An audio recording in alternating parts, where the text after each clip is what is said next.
اعوذ باللہ من الشیطان الرجیم بسم اللہ الرحمن الرحیم فبما رحمت من اللہ لنت لہم۔ یہ آیت بھی بڑی اہم ہے سورہ مبارکہ کی۔ اجتماعی زندگی، جماعتی زندگی، جو بھی امیر ہوں، صاحب امر ہوں، جن کے پاس ذمہ داریاں ہوں، ان کے تحت ان کے ساتھی ہیں، آخر وہ انسان ہیں، ان کے بھی جذبات ہیں، ان کے بھی احساسات ہیں، ان کی عزت نفس بھی ہے، ان کے ساتھ نرمی کی جانی چاہیے، سختی نہیں۔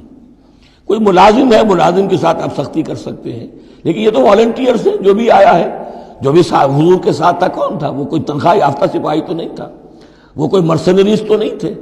یہ لوگ آئے ہیں، ایمان کی وجہ سے آئے ہیں۔ اب بھی کوئی جماعت ہے، دینی جماعت بنی ہے، تو جو بھی لوگ اس میں کام کر رہے ہیں، تو وہ جو ساتھی ہیں ان کے ساتھ ان کے امراء کو نرم رویہ اختیار کرنا چاہیے۔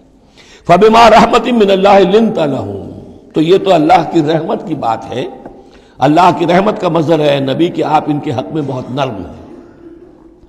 وَلَوْ كُنْتَ فَظًّا غَلِيظَ الْقَلْبِ، اور اگر ہوتے آپ تند خو اور سخت دل، لَانفَضُّوا مِنْ حَوْلِكَ، تو یہ آپ کے ارد گرد سے منتشر ہو جاتے، آپ کو چھوڑ کر چلے جاتے۔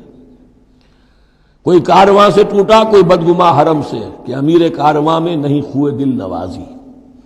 فاعف عنہم، اب چونکہ اتنی بڑی غلطی ہوئی تھی، بہت بڑا چرکا لگ گیا تھا مسلمانوں کو، حضور سے کہا جا رہا ہے اپنے ان ساتھیوں کے بارے میں بھی اپنے دل میں میل مت آنے دیجیے۔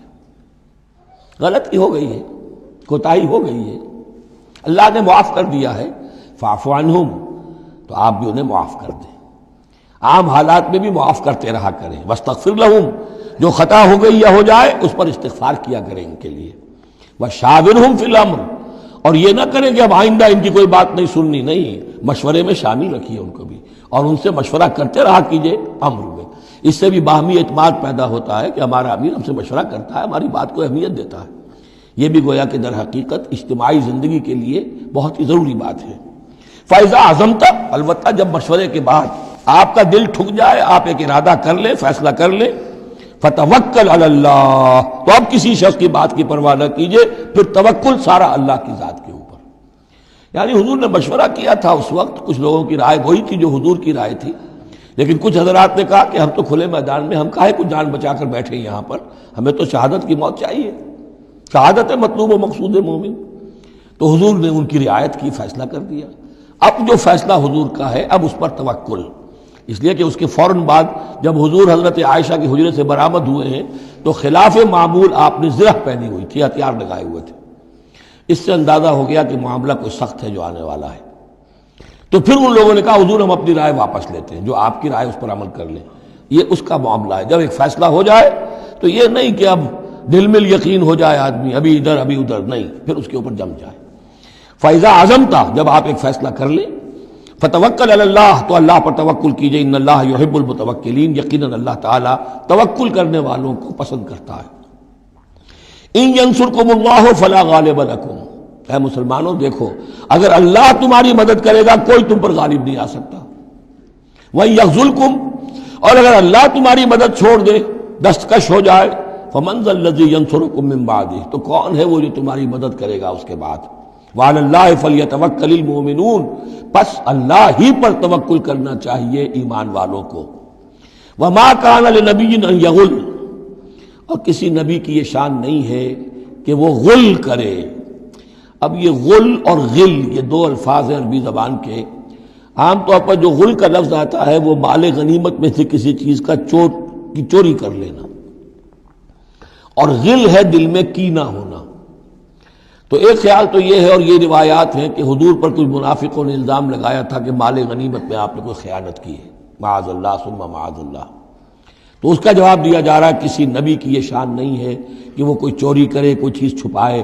وَمَن يَغْلُلْ يَأْتِ بِمَا غَلَّ يَوْمَ الْقِيَامَةِ، اور جو کوئی ایسا کام کرے گا وہ تو پھر جو کچھ اس نے چھپایا ہوگا لے کر حاضر ہوگا قیامت کے دن۔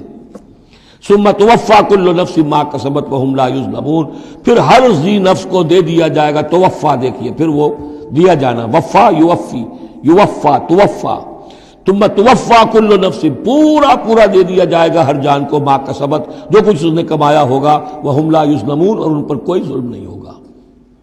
ایک رائے البتہ مولانا اصلاحی صاحب نے ظاہر کی ہے کہ یہاں غل بمانی غل ہے، یعنی الزام یہ لگایا گیا تھا یہود منافقین کی طرف سے، عبداللہ ابن ابی کی طرف سے، یہ بڑے ایمبیشس آدمی ہیں محمد صلی اللہ علیہ وسلم، اور یہ عرب پر اپنی حکومت قائم کرنے کے لیے انہوں نے ہماری جانوں کو تختہ مشق بنایا ہے، ہمیں استعمال کر رہے ہیں، ہمیں مروا رہے ہیں، تو گویا کہ ہماری خیر خواہی نہیں کر رہے بلکہ ان کے دلوں میں ہماری جو ہے وہ بدخواہی ہے۔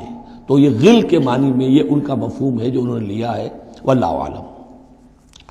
افمن اتبع رضوان اللہ کمن باء بسخط من اللہ، تو کیا بھلا وہ شخص جس نے اللہ کی رضا کی پیروی کی اس کے مانند ہو جائے گا جو اللہ کے غضب اور غصے کو کما کر لایا، ومأواہ جہنم، اور اس کا ٹھکانہ جہنم ہے، وبئس المصیر، اور وہ بہت ہی بری جگہ ہے پہنچنے کی۔ ہم درجات عند اللہ، ان کے بھی درجے بندیاں ہیں اللہ کے ہاں، جیسے نیکوکاروں کے درجے ہیں بدکاروں کے بھی درجے ہیں، سب بدکار برابر نہیں، سب نیکوکار برابر نہیں۔ واللہ بصیر بما یعملون، اور جو کچھ یہ کر رہے ہیں اللہ اسے دیکھ رہا ہے۔ اب یہ آیت بھی پھر دیکھیے سورہ جو بقرہ میں 2 دفعہ آیا تھا مضمون، وہ اب تیسری مرتبہ یہاں آ رہا ہے۔ حضرت ابراہیم حضرت اسماعیل کی دعا میں مضمون آیا تھا، ربنا وبعث فیہم رسولا منہم یتلو علیہم آیاتک ویعلمہم الکتاب والحکمۃ ویزکیہم۔ پھر آ گیا تھا 18ویں رکوع کے آخر میں، کما ارسلنا فیکم رسولا منکم یتلو علیکم آیاتنا ویزکیکم ویعلمکم الکتاب والحکمہ ویعلمکم ما لم تکونوا تعلمون۔ اب یہ تیسری مرتبہ مضمون آیا، لقد من اللہ علی المؤمنین، اللہ نے بہت بڑا احسان کیا ہے اہل ایمان پر، اذ بعث فیہم رسولا من انفسہم، جب ان میں اٹھایا ایک رسول انہی میں سے، ان کی اپنی جانوں میں سے، ان کی اپنی قوم میں سے، یتلو علیہم آیاتہ، جو تلاوت کرتے سناتا ہے انہیں اس کی آیات، ویزکیہم، اور انہیں پاک کرتا ہے۔ ترتیب اب ہمیشہ کے لیے یہی ہوگی، تلاوت آیات، تزکیہ، اور پھر تعلیم حکمت، تعلیم کتاب و حکمت۔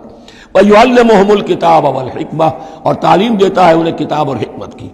وَإِن كَانُوا مِن قَبْلُ لَفِي ضَلَالٍ مُبِينٍ، اور یقیناً اس سے پہلے یعنی رسول کی آمد سے قبل تو وہ لازماً کھلی گمراہی کے اندر مبتلا تھے۔